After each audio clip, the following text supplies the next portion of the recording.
풍치로 인해 한 치아는 빠졌고 나머지 한 치아는 흔들립니다.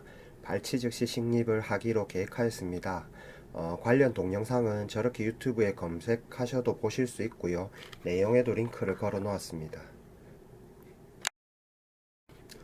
임플란트 식립 조건을 생각하면 임플란트를 식립했을 때 어금니 부위는 양쪽으로 뼈가 최소 2mm, 앞니 부위는 양쪽으로 뼈가 최소 1mm가 있어야 합니다. 그런데 뼈가 얇은 부위는 3.7mm 정도 됩니다. 저 시트에서요. 그러면 일반 삼각나사 임플란트로는 식립이 거의 불가능합니다. 그런데 아이베스나 덴티움 브라이트로는 가능합니다. 역시 마찬가지로 저렇게 검색하시면 보실 수 있고요.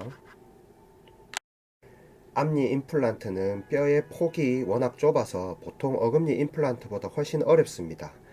임플란트는 IBS의 가이드 시스템을 이용하여 식립하였습니다. 오른쪽 임플란트는 덴티움의 브라이트 임플란트입니다. 앞니에 특화되어 나온 임플란트입니다. 왼쪽 임플란트는 IBS의 매직코어 임플란트입니다. 빨간 화살표가 덴티움의 브라이트인데요. 티타늄 그레이드 4고요. 그래서 나사선이 IBS에 비해 길지가 않습니다. 그리고 커프의 길이가 1.5밖에 안 됩니다. 어버 체결이 익스터널 임플란트와 비슷합니다. 그래서 스크류가 풀릴 확률이 IBS보다 높습니다. 헤드 부위가 3.8로 한 종류밖에 없습니다. 그러면 커버 스크류, 힐링, 임프레션 코핑 등이 하나로 통일됩니다. 치과 입장에서는 아무래도 비용이 적게 들겠죠. 이게 앞에서 말씀드린 덴티움의 브라이트이고요. 플랫폼 다이아메터가 3.8이라는 건 헤드 부위가 3.8이라는 소리죠. 한 종류밖에 없습니다. 그리고 징지발 하이트가 1.50입니다. 커프 길이가 1.5밖에 없다는 소리죠. 그리고 티타늄 그레이드 4라서 아무래도 스레드 뎁스가 아이베스에 비해 길지가 않습니다. 이건 덴티움의 브라이트 홈페이지에 나와 있는 내용인데요. 임플란트 어버트먼트 컨택트 에리어가 A사 임플란트에 비해 브라이트가 더 넓다. 이거는 무슨 의미일까요? 저렇게 어벗이 올라가고 스크류가 결합을 합니다. 그러면 빨간 화살표의 길이가 길수록 스크류가 잘 풀리지 않습니다. A사가 어딘지는 잘 모르겠으나 IBS의 파란 화살표보다는 짧습니다. 여기서 유추해 볼 수 있는 건 IBS보다는 어벗이 잘 풀릴 것입니다. 임플란트 픽스처와 어벗을 연결하는 건 스크류입니다. 그러면 저 연결하는 힘은 픽스처에서 화살표들이 가리키는 저 길이와 스크류를 조이는 힘과 비례할 것입니다. 그런데 저 임플란트는 미니고 스크류가 더 작습니다. 그래서 일반적인 임플란트보다 더 큰 힘을 줄 수가 없습니다. 브라이트를 어금니 부위에 쓰시는 분들이 간혹 있는데 스크류도 미니이므로 잘 풀릴 가능성이 높습니다. 이건 익스터널 임플란트와 비슷합니다.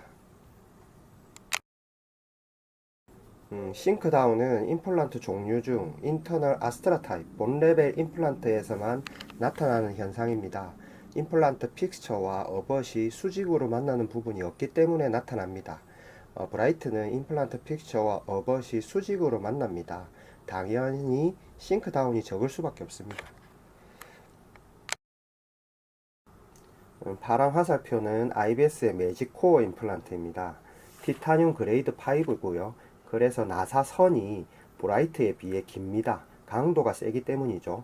커프의 길이도 2, 3, 4, 5로 다양합니다. 그리고 어벗이 체결되는 부위의 길이가 파란 화살표 부위죠. 브라이트보다 깁니다. 그래서 스크류가 풀릴 확률이 브라이트보다 적겠죠. 헤드 부위가 다양합니다. 그러면 커버 스크류, 힐링, 임프레션 코핑 등이 여러 개가 됩니다. 치과 입장에서는 비용이 많이 들겠죠. 각각의 픽처 다이아메타에서의 내경, 스레드 한쪽의 길이, 드릴을 얼마 정도 하는지, 그리고 탭 드릴을 얼마 정도 하는지에 대한 도표입니다. 거기를 보시면 이제 앞에서 설명한 오른쪽 내용이 나오고요. 지금 IBS는 3개 정도 크기가 다른 포스트가 있습니다. 그러면 당연히 커브 스크류 힐링, 임프레션 코핑이 세 종류가 있어야 되겠죠. 요거는 포스트의 크기가 4.0인 거고요. 요것은 4.5, 5.5를 나타내는 내용입니다. 임플란트 부러짐, 찢어짐에 대한 비교인데요. 부러지면 저 화살표 부위가 부러질 텐데 육안상으로 봤을 때 두께가 비슷한 것 같습니다. 그런데 브라이트는 티타늄 그레이드 4, IBS는 티타늄 그레이드 5입니다. 같은 두께라도 강도는 IBS가 강합니다. 하지만 앞니 부위는 그렇게 힘을 많이 받는 부위가 아닙니다. 즉시 보완은 하지 않고 옴니백을 이용한 임시치아 상태로 사용하셨습니다. 식립한 지 3개월 후 임시치아를 만들어 드렸고요.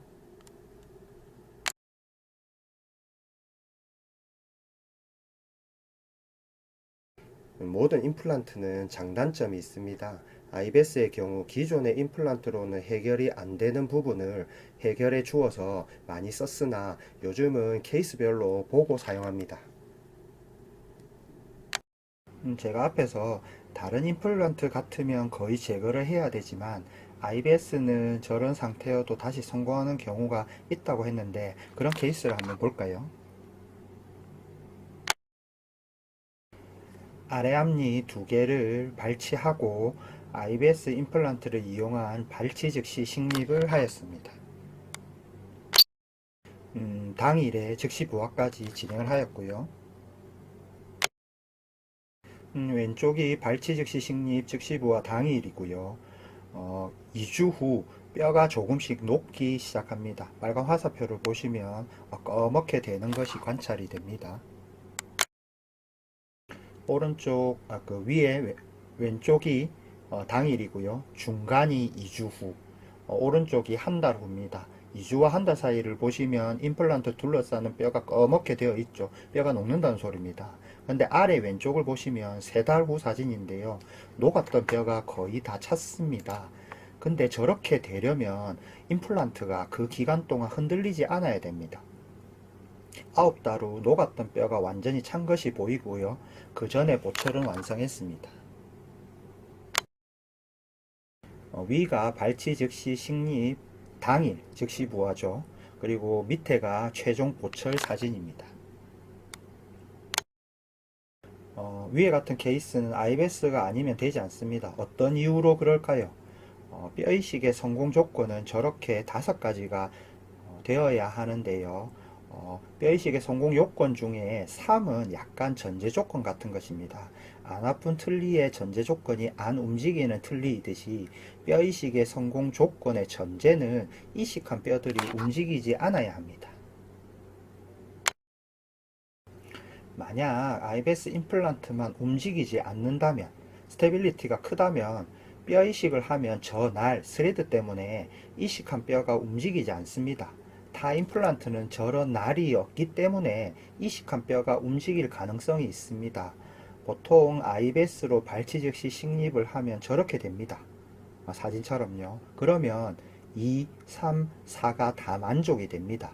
그래서 발치 즉시 식립에 있어서 IBS가 장점이 큽니다. IBS는 티타늄 그레이드 5이므로 BIC 비율이 낮을 것으로 예상이 됩니다. 그에 반해 브라이트는 티타늄 그레이드 4이므로 BIC 비율이 IBS보다는 높을 것으로 예상이 됩니다. 이런 특징은 IBS에서는 단점이 되고 브라이트에게는 장점이 됩니다. 특히 앞니 즉시 부하에 있어서 IBS보다는 브라이트를 요즘은 주로 사용합니다.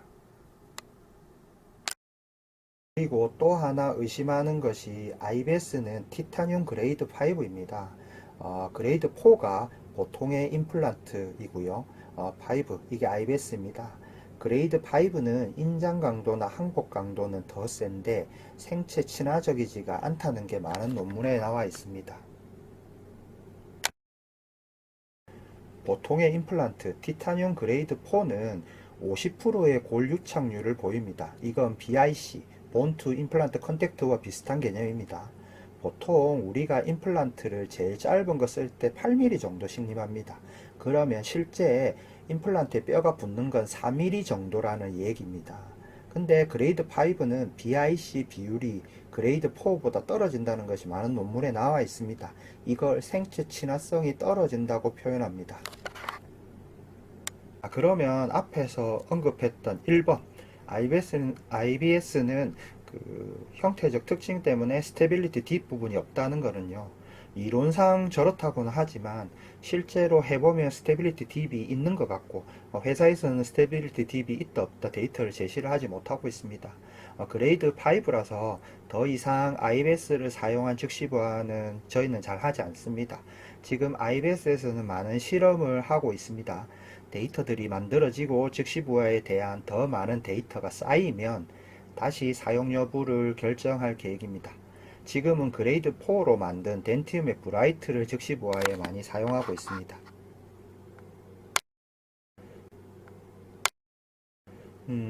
빨간 화살표 치아의 경우 풍치로 인해서 치아가 흔들리고 아팠고요. 아래 앞니를 발치하고 발치 즉시 식립을 덴티움의 브라이트로 한 후 위에가 발치 즉시 식립을 한 당일 즉시 부화고요. 밑에는 즉시 부화 일주일 후입니다. 잇몸이 서서히 나아가는 것이 관찰이 되고요. 요즘은 저렇게 덴티움의 브라이트를 이용하여 발치 즉시 식립, 즉시 부화를 많이 합니다.